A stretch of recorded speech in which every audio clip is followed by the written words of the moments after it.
नमस्कार दोस्तों, आपका भक्ति कीर्ति चैनल में स्वागत है। इन चीज़ों से अभी तुरंत ही बना ले दूरी, नहीं तो आपका सुख चैन सब घर का उजड़ जाएगा। गीता में भी कई ऐसी बातें बताई गई हैं, साथ ही कई चीज़ों से दूर रहने को भी कहा गया है। अगर उन चीज़ों से हम दूर रहें तो मनुष्य की जिंदगी बदल सकती है। गीता उपदेश में जीवन के सुधार के लिए कई ऐसी बातें भी बताई गई हैं जिसे मनुष्य ने आत्मसात कर लिया, उनकी लाइफ बन गई। इसमें बताया गया है कि ऐसे एक इंसान अपने जीवन को अच्छे रास्ते पर चला सकता है और किन चीज़ों से उन्हें बचना चाहिए। गीता में भगवान श्री कृष्ण ने कुछ ऐसी ही चीज़ों के दूर रहने की भी सलाह दी है जिनसे जीवन में दुख है, अशांति और नुकसान हो सकता है।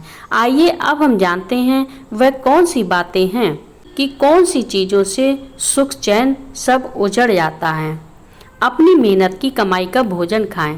भगवान श्री कृष्ण ने कहा है कि जो भोजन हम मेहनत से कमाते हैं वही हमें खाना चाहिए। अगर कोई इंसान धोखा देकर या किसी और का हक मार कर खाना खाता है तो वह न सिर्फ गलत है बल्कि उसका बुरा असर शरीर और मन दोनों पर पड़ता है। इसलिए ईमानदारी से कमाए हुए धन से ही अपना घर चलाना चाहिए और भोजन करना चाहिए। गलत तरीके से कमाया गया पैसा घर के लिए नुकसान देता है। भगवत गीता में कहा गया है कि अगर कोई इंसान धोखा देकर या गलत तरीके से पैसा कमाकर घर में लाता है और उसे अपने परिवार में इस्तेमाल करता है, वह पैसा टिकता नहीं है और परेशानियां लेकर आता है। ऐसा धन परिवार, समाज और खुद उस इंसान के लिए भी हानिकारक होता है। इसलिए हमेशा सच्चाई और ईमानदारी से धन हमेशा कमाना चाहिए। पराई स्त्री को माँ जैसा हमेशा सम्मान करें। भगवान श्री कृष्ण ने कहा है कि किसी और की पत्नी या स्त्री पर गलत नज़र डालना पाप है। इससे न सिर्फ उस इंसान का जीवन खराब होता है बल्कि आत्मा को भी नुकसान होता है।